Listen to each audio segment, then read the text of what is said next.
여러분은 배추 좋아하시나요? 저는 배추된장국, 배추전, 배추나물, 배추찜 등 배추로 만든 음식이라면 가리지 않고 좋아하는데요. 많은 분들이 배추는 주로 김치로 소비되는 채소로만 알고 계시지만 사실 소금에 절이거나 양념을 하지 않은 배추 그 자체만으로도 맛이 좋을 뿐만 아니라 항암, 혈압 조절, 장 건강 증진 등 몸에 이로운 다양한 효능을 발휘하는 훌륭한 채소입니다. 배추에 함유된 글루코시놀레이트라는 성분은 배추와 함께 양배추, 브로콜리 등 십자화과 채소의 풍부한 성분인데 이것이 우리 체내로 들어올 경우 이소티오시아네이트라는 성분으로 전환되면서 항산화 작용을 하는 동시에 암세포의 성장을 억제하고 전이를 막는 등의 훌륭한 항암 효과를 나타냅니다. 최근 저명한 국제학술지 란셋에 실린 논문에 따르면 한국의 대장암 발병률이 조사 대상 42개국 중 세계 1위를 기록할 정도로 그 사태가 심각하다고 하는데요.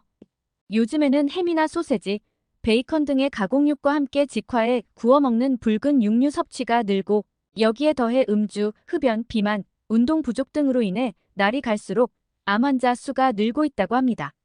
영국 프란시스 크릭 연구소 연구팀에 따르면 장 표면은 피부와 마찬가지로 4일에서 5일에 걸쳐 재생되는데 이 과정이 통제되지 않으면 염증이 생기고 심각할 경우 암으로 발전할 수 있다고 합니다.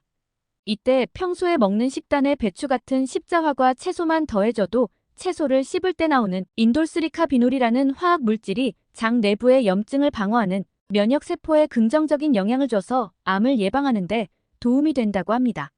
또한 배추에는 칼슘과 비타민 K가 풍부해서 뼈를 강화하는 동시에 골다공증의 위험을 줄여주고 무엇보다 배추의 비타민 C는 가열에도 잘 파괴되지 않아 어떤 요리를 하더라도 충분한 비타민을 섭취할 수 있어서 날씨가 건조해지면 걸리기 쉬운 호흡기 질환을 예방해주며 신진대사와 혈액순환을 촉진해 피로를 유발하는 젖산 분비를 억제하여 만성 피로와 기력 회복에 큰 도움을 줍니다.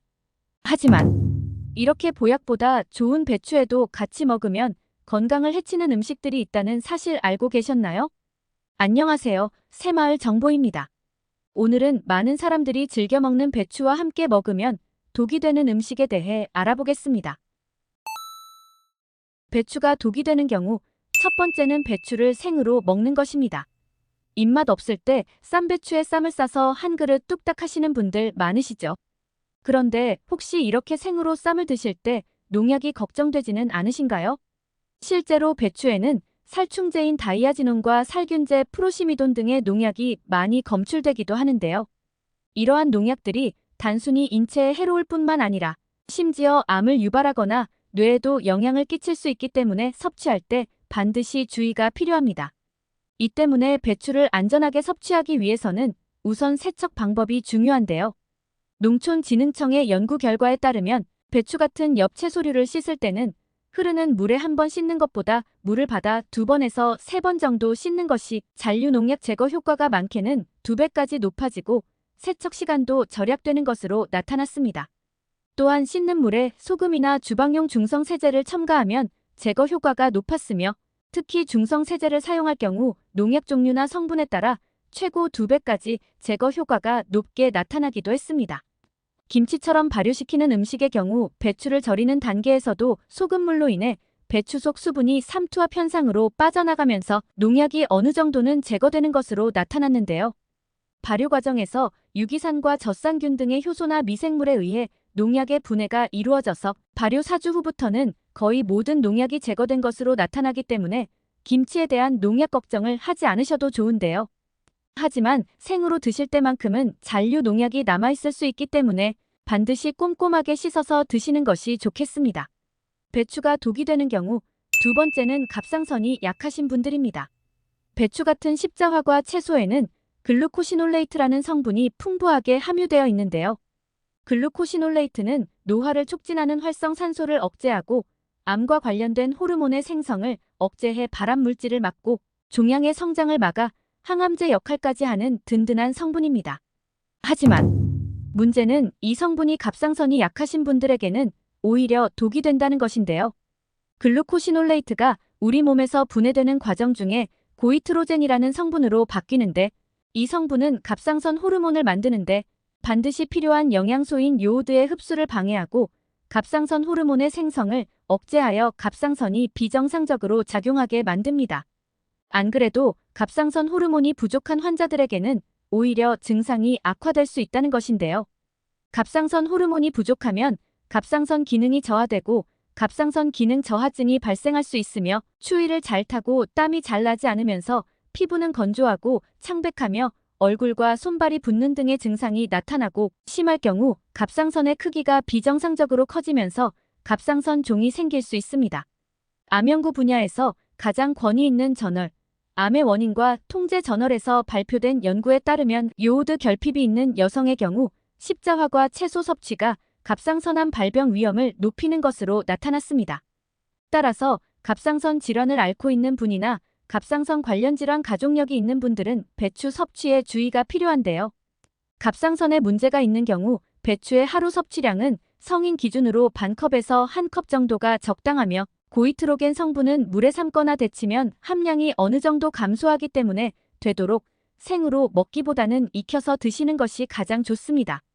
갑상선 약을 복용 중이시라면 의사와 정확한 상담을 통해 섭취량을 조절하는 것이 좋습니다. 배추가 독이 되는 경우 세 번째는 신장이 약하신 분들입니다. 배추하면 떠오르는 음식 바로 김치가 빠질 수 없는데요. 김치에는 마늘이나 생강 등 몸에 좋은 부원료가 들어가고 거기에 발효 과정을 거쳐 만들어진 다양한 유산균과 항산화 성분이 암을 예방하거나 혈관 건강을 개선하는 등 건강에 이로운 효능을 줍니다. 그러나 김치가 아무리 몸에 좋다고는 하지만 김치가 듬뿍 들어간 김치찌개나 김치찜 같은 요리들은 신장이 약하신 분들에게 오히려 치명적일 수 있는데요. 김치는 만드는 과정에서 소금이나 젓갈 액젓 등으로 인해 기본적으로 나트륨 함량이 높은 음식에 속합니다. 흔히 밥과 함께 곁들여 먹는 소량의 김치는 크게 걱정할 수준이 아니지만 김치찌개나 김치찜처럼 상대적으로 김치가 많이 들어가고 한꺼번에 많이 먹게 되는 요리에는 나트륨의 양이 정말 어마어마한데요.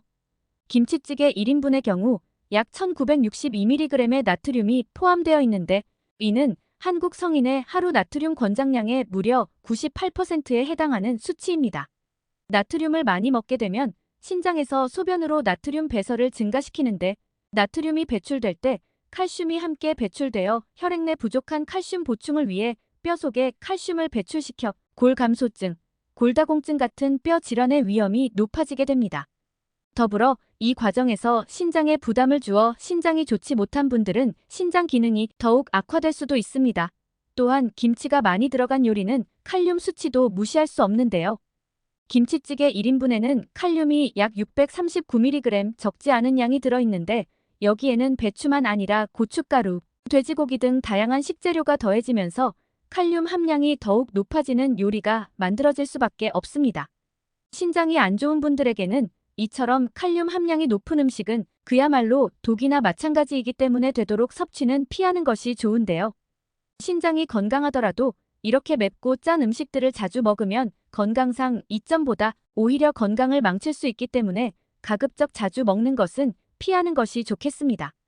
배추가 독이 되는 경우 네 번째는 약을 복용 중인 분들입니다. 배추에는 여러 가지 영양소가 들어있지만 그 중에서도 특히 비타민 K는 혈소판을 활성화해서 체내에서 발생되는 출혈의 지혈을 돕는 역할을 합니다. 평소에 피곤해 코피를 자주 흘린다거나 멍이 쉽게 들고 잇몸에서 피가 나거나 눈에 핏줄이 잘 터지는 분들은 배추 속의 비타민 K가 뇌출혈을 막는데 도움이 될 수 있습니다. 하지만 문제는 와파린 계통의 약이나 아스피린을 드시는 분들에게 부작용을 일으킬 수 있다는 것인데요. 와파린 계통의 약이나 아스피린처럼 혈액의 응고를 억제하는 약들은 혈관 내에 혈전이 생기는 것을 막아 뇌졸중이나 심근경색, 심장 판막 질환이나 부정맥 등을 예방하는 약품입니다. 하지만 배추 속에 함유된 비타민 K는 와파린이나 아스피린 같은 항응고제와 완전히 정반대 역할을 하는데요. 와파린과 아스피린은 혈관을 묽게 만들어주는 반면 배추 속의 비타민 K는 오히려 혈액을 응고시키는 역할을 합니다. 따라서 평소에 와파린 계통의 약이나 아스피린을 처방받아 복용 중이시라면 배추 속의 비타민 K가 오히려 약의 효능을 크게 떨어뜨릴 수 있으니 지금 먹고 있는 약이 와파린 계통의 약은 아닌지 반드시 확인해 보시기 바랍니다. 그리고 혹시 배추에 생긴 검은 반점을 보신 적 있으신가요? 몇몇 분들은 정체를 알 수 없는 이 검은 반점을 배추가 상하거나 곰팡이가 핀 것은 아닌가 하는 두려움에 먹기가 찝찝해서 도려내고 드시는 분들이 계신데요. 사실 배추에 생긴 이 검은 반점은 깨씨무늬 증상이라고 부르는데 이 증상은 해충이나 바이러스에 의한 것이 아니라 배추를 키우는 과정에서 질소가 너무 많이 공급되거나 부족할 때 생기는 것으로 농작물 자체에 생리적인 이상이 생겨 나타나는 생리장애입니다. 검은 반점이 있는 배추는 미관상 좋지 않아 상품 가치가 떨어지지만 섭취해도 건강에는 전혀 문제가 없기 때문에 안심하고 드셔도 좋습니다. 오늘은 배추와 함께 먹으면 독이 되는 음식에 대해 알아봤습니다. 정보가 도움되셨다면 주변의 소중한 분들에게 영상을 공유해주세요. 구독과 좋아요도 부탁드릴게요. 구독과 좋아요는 새마을 정보에게 언제나 큰 힘이 됩니다. 다음에 더 유익한 영상으로 찾아오겠습니다. 건강하고 행복하세요.